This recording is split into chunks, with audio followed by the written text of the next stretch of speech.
Microsoft எக்ஸல்ல visual basic for applications VBA அப்படின்ற code use கேள்விப்பட்டிருப்பீங்க. ஓகே, இப்போ என்ன பண்ண போறேன்னா ஒரு ஆட்டோமேஷன் பண்ண போறேன். Simple automation. இதுல 5 lakh ரோஸ் ஆஃப் டேட்டா இருக்கு. இதுல எல்லா டேட்டாவும் வந்து ஆர்டர் டேட் 1 Jan 2023 அப்படின்னு தான் இருக்கு எல்லாத்துலயுமே. ஓகே, ஸோ ஃபில்டர் பண்ணி பார்த்தோம்னா என்ன தெரியுன்றது இப்போ தெரியும் நமக்கு. ஸோ ஃபில்டர் அப்படின்றது டேட்டா ஃபில்டர் இங்கே போய் அப்ளை பண்ணியாச்சுன்னா ஆர்டர் டேட்ல போய் பார்த்தாச்சுன்னா எல்லாமே வந்து 1 Jan தான் இருக்கு இல்லையா. ஸோ இப்போ இது வந்து எனக்கு வந்து என்ன பண்ணணும்னா first 10 data order O-001 O-002 இது மாதிரி இருக்கு இல்லையா. இந்த 10 டேட்டாவுக்கு உண்டான டேட் வந்து 1 Jan 2023 இருக்கட்டும். அடுத்தது எங்க பண்ணணும், என்ன பண்ணணும், 11 20 வரைக்கும் 2 Jan 23 அப்படின்னு வரணும். அதே மாதிரி அடுத்தது 21 30 வரைக்கும் 3 Jan 23 வரணும். அதே மாதிரி ஃபுல் ஆகிட்டே போகணும். ஓகே, எத்தனை வருஷம் வரைக்கும் வருதோ அத்தனை வருஷம் வந்துட்டு எனக்கு வந்து என்ன சொல்லியிருக்கிறேன், 1 January 2023 இருந்து 30 April 2026 வரைக்கும் டேட்டா ஃபில்அப் ஆகும். ஓகே, எப்படி அப்படின்றத நம்ம வந்து விசுவல் பேசிக் மூலமா பண்ணணுன்றத நினைச்சாங்க. விசுவல் பேசிக்ல போய் கோடு இவ்வளவு டீட்டெயில் நம்ம எழுத முடியுமா அப்படின்னு சொல்லி கேட்டா நம்மளால முடியும். பட் நம்ம எழுதணும்னு சொல்லி நினைச்சோம்னா அதை திங்க் பண்ணி எழுதுனா உங்களுக்கு ஒரு நாள் 2 நாள் 3 நாள் இல்லை 1 வாரம் கூட ஆகும். கோபைலட்ல போயிட்டு இந்த மாதிரி என்ன பண்ணும், நம்ம தேவையான விஷயத்த இந்த மாதிரி டைப் பண்ணி வச்சுக்கணும். ஒரு வேர்டு ஃபைல்ல நமக்கு என்ன தேவையோ நம்ம சொன்னோம் இல்லையா, அது எல்லாத்தையும் அப்படியே டைப் பண்ணி வச்சுட்டு ஜஸ்ட் கோபைலட்ல போய் நம்ம டீட்டெயில் கொடுத்தா போதும். இப்போ இந்த இது என்ன எழுதிருக்கேன்ற உங்களுக்கு காமிக்கிறேன் பாருங்க. ஒரு வேர்டு ஃபைல போட்டு காமிக்கிறேன். ஸோ கோபைலட் இல்லை வேற ஏதாவது ஏஐ டூல்ல போயிட்டு நீங்க கொடுக்கணும். ப்ராம்ப்ட் 1 அப்படின்னு சொல்லி போட்டு என்ன பண்றேன்,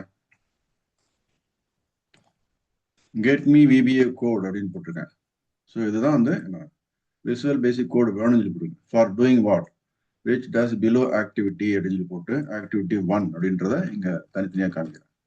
open the file from OneDrive, open the file from the file அப்படின்னு சொல்லி போட்டு open the file from OneDrive சொல்லி போட்டிருக்கு. ஓகே, இதுல என்ன டீட்டெயில்னா open the file from this particular location, இந்த ஃபைல் டீட்டெயிலாம் கொடுத்தாச்சு. அடுத்து ஆக்டிவிட்டி 2 என்ன பண்ணோம், change the values of the field named as order date as mention below அப்படின்னு சொல்லி போட்டு இதுக்கு 2வது ஆக்டிவிட்டி கொடுத்துருக்கோம். ஸோ இந்த ஆக்டிவிட்டி எல்லாம் வந்து நீங்க வந்து இந்த மாதிரி வேர்டில் போயிட்டு தனித்தனியாக இந்த மாதிரி ஹெடர் கொடுத்து வச்சிங்கன்னா கொஞ்சம் கிளியரா இருக்கும். லெஃப்ட் சைடில் நேவிகேஷன்ல பார்த்தீங்கன்னா வரும். ஸோ ப்ராம்ப்ட் 1 எங்க இருக்கு, ஆக்டிவிட்டி 1 எங்க இருக்கு, ஆக்டிவிட்டி 2 எங்க இருக்குன்னு சொல்லி போய் பார்த்துக்கலாம். ஸோ சப்போஸ் உங்களுக்கு வந்து இந்த ஆக்டிவிட்டி 1ன்றது 2வது பேஜ்ல எங்கேயோ இருக்கு, ஆக்டிவிட்டி 2 வந்து 3வது பேஜ் 4வது பேஜ்ல எங்க இருக்குன்னா எங்க ஒன்னொன்னா மேலே போய் இப்படி ஸ்க்ரோல் பண்ணி பார்த்துட்டு இருக்க முடியாது இல்லையா. அதனால என்ன பண்ணணும், நீங்க அந்த இது டேட்டா எல்லாத்தையும் வந்து இப்போ ஆக்சுவலா இந்த ஹெட்டிங் வந்து மாறிடுச்சு. இப்போ இங்க இருந்து எல்லாத்தையுமே என்ன பண்ண போறேன், கீழே இருக்கிற ஹெட்டிங் எல்லாத்தையுமே நார்மல் அப்படின்னு மாற்ற போறேன். ஓகே, ஸோ இதை வந்து நார்மல் சொல்லி மாத்துறேன். ஹெட்டிங் இருந்தால் நார்மல் மாத்திட்டேன். ஸோ இப்போ ஆக்டிவிட்டி 1 இங்க இருக்கு, அதுக்கு மேலே இந்த இடத்துல ஒரு ஸ்பேஸ்ல வந்து ஹெட்டிங் சொல்லி செலக்ட் ஆயிருக்கு இல்லையா, நார்மல் மாத்திட்டு இந்த கேப் வந்து. ஸோ ப்ராம்ப்ட் கீழே ஆக்டிவிட்டி 1 இருக்குன்னு அங்கே வந்தது. ஸோ ப்ராம்ப்ட் 1க்கு போனால் கிளிக் பண்ணி ப்ராம்ப்ட் 1 மேலே போயிடும். ஸோ ப்ராம்ப்ட் 1 பார்த்தீங்கன்னா பேஜ் நம்பர் 1 of 4 இருக்கு. ஆக்டிவிட்டி 1ன்றது எந்த பேஜ்ல இருக்கு பாருங்க, அதுவும் வந்து பேஜ் 1 of 4ல இந்த பக்கத்தில் மேலே இருக்கு.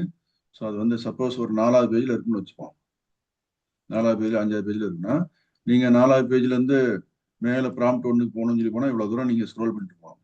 அப்புறம் அங்கேருந்து ஆக்டிவிட்டி போகணும்னு என்ன பண்ணணும், இங்க ஸ்க்ரோல் பண்ணிட்டு இப்படி கீழே போய் ஆக்டிவிட்டி எங்க இருக்குன்னு சொல்லி கண்டுபிடிச்சிட்டு இருக்கணும் இல்லையா. இதுக்கு நீங்க என்ன பண்ணணும்னா இந்த இடத்துல லெஃப்ட்ல போயிட்டு இந்த ப்ராம்ப்ட் 1 ஆக்டிவிட்டி 1 இதை கிளிக் பண்ணியாச்சுன்னா கரெக்டாக அந்த இடத்துக்கு போயிடும். ஓகே, இப்போ ஆக்டிவிட்டி நம்பர் 2 இருக்கு இல்லையா, அது எங்கன்னு பார்ப்போம். ஆக்டிவிட்டி நம்பர் 2 அதுல இருந்து கீழே எல்லாத்தையும் அந்த நார்மல் எல்லாத்தையும் பண்ணி விட்டுலாம். ஏன்னா இங்க லெஃப்ட் சைட்ல பாத்தீங்கன்னா உங்களுக்கு அந்த இது கர்சர் மூவாயிட்டே இருக்கு தெரியுதா, எல்லாமே நார்மல் இல்லாம ஹெட்டிங் சொல்லி போனாலும் எல்லாத்தையும் ஹெட்டிங் சொல்லி எடுத்துட்டு இந்த மாதிரி மாறி இருக்கு. ஸோ இதை நார்மல் சொல்லி பண்ணியாச்சுன்னா லெஃப்ட் சைட்ல இந்த ஆக்டிவிட்டி 2 இருக்குல்ல இதெல்லாம் மாறி மேலே போயிடுது, நோ ஸ்பேஸ் இந்த மாதிரி ஆகும். Okay right. ஸோ இப்போ இந்த ஆக்டிவிட்டி 1 ஆக்டிவிட்டி 2 ஆக்டிவிட்டி 3 அப்படின்னு சொல்லி நம்ம என்னென்ன மென்ஷன் பண்ணோம் எல்லாத்தையும் போட்டு காப்பி பண்ணிட்டு வேர்டு ஃபைல் வச்சுட்டு அப்படியே இந்த இடத்துல டைப் பண்ணணும். ஓகே, இங்க மெசேஜ் இருக்குல்ல கோபைலட் டைப் பண்ணீங்கன்னா Copilot நமக்கு இந்த மாதிரி ஒரு கோடு கொடுக்கும்.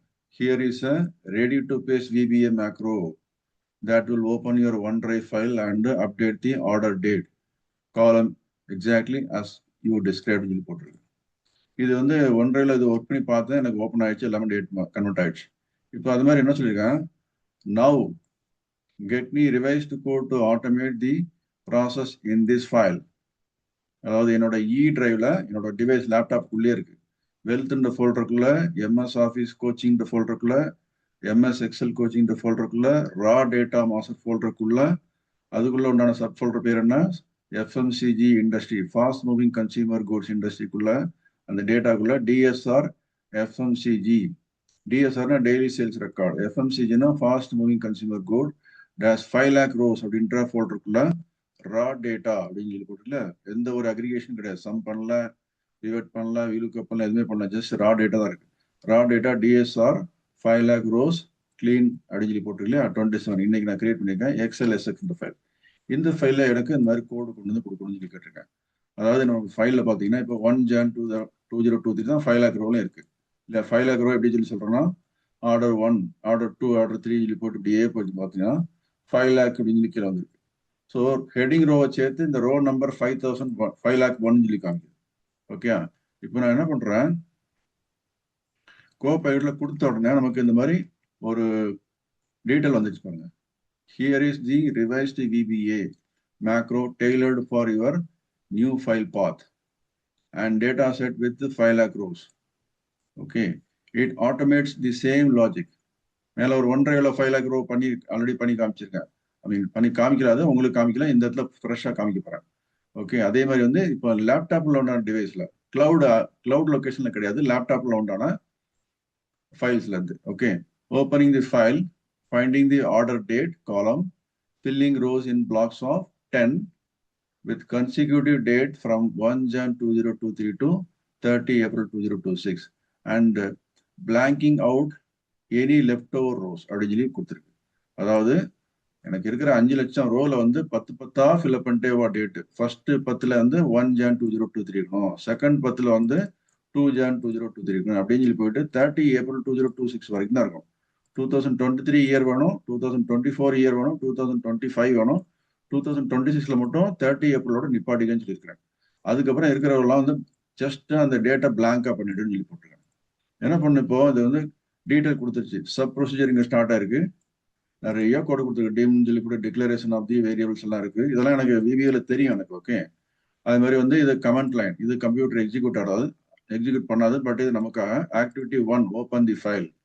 அடுத்து இது பாருங்க, ஃபைண்ட் லாஸ்ட் ரோ, இதெல்லாம் வந்து கம்ப்யூட்டர் எக்ஸிக்யூட் பண்ணாதல, பட் இதெல்லாம் வந்து கம்ப்யூட்டர் எக்ஸிக்யூட் பண்ண முடியாது. சிங்கிள் கோட் இல்லாமல் இருக்கிறதெல்லாம் கம்ப்யூட்டர் வந்து எக்ஸிக்யூட் பண்ணும், சிங்கிள் கோட் இருக்கிறத கம்ப்யூட்டர் எக்ஸிக்யூட் பண்ணாது, computer will not understand. So இது மாதிரி நிறைய கோடு வந்துட்டு இங்க எண்டு சப்ல முடியுது. ஓகே, இந்த மேக்ரோட பேர் என்னன்னா, சப்புக்கு அப்புறம் இருக்கிறது மேக்ரோட பேர். அப்டேட் ஆர்டர் டேட்ஸ் அண்டர்ஸ்கோர் எஃப்எம்சிஜின்னு இருக்கு இல்லையா, இதுதான் மேக்ரோட நேம். ஜஸ்ட் காப்பி பண்றேன், காப்பி பண்ணிட்டு இந்த எக்ஸல் சீட்ல போறேன், நேராக என்ன பண்றேன், ஒரு நியூன்னு ஒரு ஃபைல் ஒன்று ஓப்பன் பண்றேன், அந்த ஃபைலை போட்டு ரைட் கிளிக் வியூ கோடு கிளிக் பண்ணிட்டு இந்த இடத்துல போயிட்டு என்ன பண்றேன், கோட் அப்படியே பேஸ்ட் பண்ணிட்டேன்.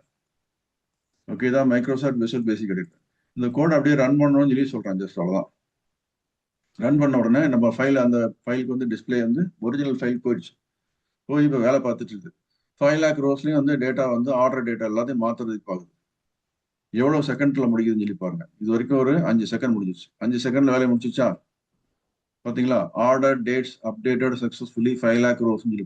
ஸோ 5 லட்சம் ரூபாய்க்கு நீங்க உட்காந்து மேனுவலா பண்ணீங்கன்னா நீங்க எத்தனை மணி நேரத்துல பண்ணுவீங்க, எத்தனை நாள்ல பண்ணுவீங்கன்ற உங்களுக்கே தெரியும் இல்லையா. ஸோ இப்போ போய் பாருங்க, 2023, 24, 25, 26 எல்லா டேட்டும் இருக்குங்க. ஓகே, ஸோ பிளாங்க் எத்தனை இருக்குன்னு சொல்லி பார்த்தீங்கன்னா, பிளாங்க் மட்டும் பார்த்தாச்சுன்னா ஃபில்டர் பண்ணிட்டு இங்க கீழே டேட் வரும், 4,87,840 rows பிளாங்க், தேவையில்லை டேட், அதெல்லாம் டெலிட் பண்ணிக்கலாம். ஸோ அடுத்து இடையில ஏதாவது டேட் பார்க்கணும்னு சொல்லி ஆசைப்பட்டீங்கன்னா 2025ல இந்த பிளஸ் கிளிக் பண்ணிட்டு பிப்ரவரியில் எவ்வளோ டேட் இருக்குன்னு சொல்லி பார்த்தோம்னா, பிப்ரவரியில் 28 நாள் இருக்கு, 28 × 10 280 டேட்டா இங்க ஃபில்அப் ஆயிடுச்சு. புரியுதுங்களா உங்களுக்கு. ஸோ பிப்ரவரியில் 2025 பார்த்தோன்னா, ஃபர்ஸ்ட் பிப்ரவரி 2025 ஒரு 10 டேட் இருக்கு, செகண்ட்ல ஒரு 10 டேட் இருக்கு, செகண்ட் பிப்ரவரி சொல்லி போட்டு ஒரு 10 இருக்கு. அடுத்து தேர்ட் ஃபெப்ரவரியில் ஒரு 10 இருக்கு. தெரியுதுங்களா உங்களுக்கு? ஸோ இதெல்லாம் வந்து நீங்கள் ஆட்டோமேட்டிக்காக பண்ணணும்னா விசுவல் பேசிக் ஃபார் அப்ளிகேஷன்ஸ் இந்த எக்ஸலில் போயிட்டு நீங்கள் ரைட் கிளிக் பண்ணி ஓப்பன் பண்ணோன்னா இந்த விசுவல் பேசிக் மேலே டாப் லெஃப்டில் பாருங்க, Microsoft visual basic for application அப்படின்ற ப்ரோக்ராம் ஓப்பன் ஆகிட்டு நமக்கு அதில் என்னென்ன கோடு வேணுன்றது நம்ம கோபேடில் கேட்டது கூட இந்த கோடு விண்டோ இருக்கு இல்லையா, இதை ஜஸ்ட் இங்கே இன்சர்ட் பண்ணிக்கிறேன். இதுதான் வந்து விசுவல் பேசிக் ப்ராஜெக்ட் விபிஏன்னு இருக்கு இல்லையா இதில். ஸோ புக் 1 அப்படின்றதுல தான் நம்ம வந்து இந்த கோடை பேஸ்ட் பண்ணிக்கிறோம். சப்ஜிலி போட்டு அதில் உள்ள update order dates underscore FMCG இதுதான் வந்து விபிஏவோட நேம், மேக்கரோட நேம். இதெல்லாம் இவ்வளவு கோடு முடிச்சிருக்கு. இதுல வந்து லைன் நம்பர் 1 சப்ன்றது லைன் நம்பர் 1 பாருங்க, LN1 கால் 1 கவிதை லைன் நம்பர் 1. இது டிம் WBS ஒர்க் புக்ன்ற லைன் 3ல இருக்கு. அதே மாதிரி இப்ப எண்ட் இஃப்ன்றது இந்த கோடு வந்து இந்த லைன்ல இருக்கு, லைன் 30ல இருக்கு. ஸோ எண்ட் சப்னு இங்க முடியும். இது வந்து பாத்தீங்கன்னா 65. மொத்தம் இந்த 65 லைன் கோடையும் நமக்கு கோ பைலட் கொடுத்துருச்சு. பட் நமக்கு விபிஏ பேசிக் தெரிஞ்சாதான் நம்ம வந்து அண்டர்ஸ்டாண்ட் பண்ணிட்டு பண்ணணும் அப்படின்லாம் அவசியமே இல்லை. நீங்க விபிஏ கோட் எனக்கு இந்த ப்ராசஸ் கொடுங்கன்னு சொல்லி இந்த ப்ராம்ப்டை மட்டும் நீங்க கரெக்டா இங்க எழுதிருக்கோம் இல்லையா ப்ராம்ப்ட், உங்களுக்கு எக்ஸல் ஃபைல்ல என்ன வேணுன்றது ப்ராம்ப்டா எழுதிருக்கணும். இது கொஞ்சமா இங்கிலீஷ் நாலேஜ் தான் போகும். நீங்க கிராமர் மிஸ்டேக் பண்ணாலும் அது வந்து ஆட்டோமேட்டிக்கா ஏஐ டூல்ஸ் உங்களுக்கு ஹெல்ப் பண்ணி கரெக்டான அவுட்புட்டை இந்த மாதிரி கோடா கொடுத்துரும். ஸோ பார்த்து என்ஜாய் பண்ணுங்க. டேக் கேர், பாய்.